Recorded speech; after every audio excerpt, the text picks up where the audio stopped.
Dalam nama Bapa dan Putra dan Roh Kudus. Amin. Haleluya. Shalom Alehim. Berjumpa lagi dengan saya pada perenungan hari ini, tanggal 12 Mei 2022. Hidup dalam kerendahan hati menjadi perutusannya. Bacaan liturgi hari ini diambil dari Kisah Para Rasul 13 ayat 13 sampai dengan 25 dan Injil Yohanes 13 ayat 16 sampai dengan 20. Saudara-saudaraku yang terkasih di dalam kasih Kristus, seorang Tuhan saudara akan mengenal siapa hambanya yang akan dipilih untuk diutus. Begitu juga dengan Yesus Tuhan kita, saudara. Bukan tentang kamu semua aku berkata, siapa yang telah kupilih, tetapi haruslah genap nas ini. Orang yang makan rotiku telah mengangkat tumitnya terhadapku. Yohanes 13 ayat 18. Saudaraku yang terkasih, Yesus saudara tahu siapa Yudas Iskariot itu. Tetapi Yesus tetap memilihnya sebagai muridnya untuk memegang keuangan. Dan dia pun saudara-saudara tahu siapa Petrus, maka dipilih untuk memimpin para murid. Kita lihat bagaimana akhirnya Yudas menjual Yesus, sedangkan Petrus menyangkal Yesus 3 kali, saudara. Tapi ini semua saudara-saudara harus terjadi demi menggenapi nas Alkitab. Nah, siapakah kita di mata Tuhan, saudara? Kita semua adalah orang-orang berdosa, saudara. Selalu berbuat kesalahan yang sama. Tuhan Yesus mengenal siapa diri kita secara pribadi. Dia memahami betul siapa kita. Tapi saudara yang terkasih, Tuhan mau memakai kita untuk menjalankan misinya di dunia ini, saudara. Kita semua dipilih secara pribadi, saudara. Injil hari ini, Yesus mengingatkan kepada para muridnya dalam perjamuan terakhir bahwa seorang utusan tidaklah lebih tinggi daripada dia yang mengutusnya. Dan ini juga berlaku bagi kita saat ini.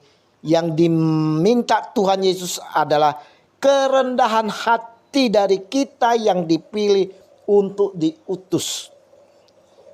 Saudaraku yang terkasih, kerendahan hati tidak sama dengan berkecil hati atau minder, saudara. Tetapi berbesar hati bahwa dipilih dan diutus. Tidak juga menjadi sombong atau mengandalkan kekuatan sendiri, saudara. Tetapi saudara-saudaraku yang terkasih, bersandar pada rahmat dan kekuatan Allah. Dari diri seorang utusan yang rendah hati, saudara, akan mengalir melalui kata dan perbuatannya apa yang dikehendaki oleh Tuhan. Seorang yang rendah hati, saudara-saudara, akan dibimbing untuk menjadi bijaksana. Kapan berkata-kata dan kapan untuk berdiam diri dan menjadi pendengar. Nah, saudara-saudaraku yang terkasih, maukah kita dipilih dan diutus, saudara? Dan maukah kita merendahkan hati, saudara, di dalam perutusannya ini? Perenungan hari ini mau mengingatkan kepada kita semua bahwa Yesus menghendaki dari kita sebagai muridnya yang rendah hati dan berani mewartakan Dia. Hanya dengan sikap dasar tersebut kita akan mengalami betapa rahmatnya mengalir, saudara, tanpa henti, meneguhkan dan menguatkan kita di dalam perjalanan di dunia ini.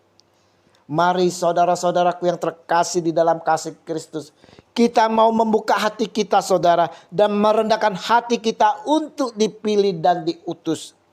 Berdiri tegaplah menerima utusan ini dan mau maju melangkah dengan tetap berpegang teguh pada firman-Nya untuk melaksanakan perutusannya. Mari saudara, sekali lagi saya mengajak kita semua untuk merendahkan hati kita dan menerima perutusan yang diberi oleh Tuhan kita, Yesus Kristus. Tuhan Yesus Kami selalu bersyukur atas segala rahmat yang boleh kami terima selama ini. Biar Roh Kudus boleh memimpin dan menuntun kami agar dapat selalu teguh untuk hidup seturut panggilan-Mu dan mau merendahkan hati kami agar dapat menjadi utusan-Mu kini dan sepanjang segala masa. Amin. Dalam nama Bapa dan Putra dan Roh Kudus. Amin. Shalom Alehim.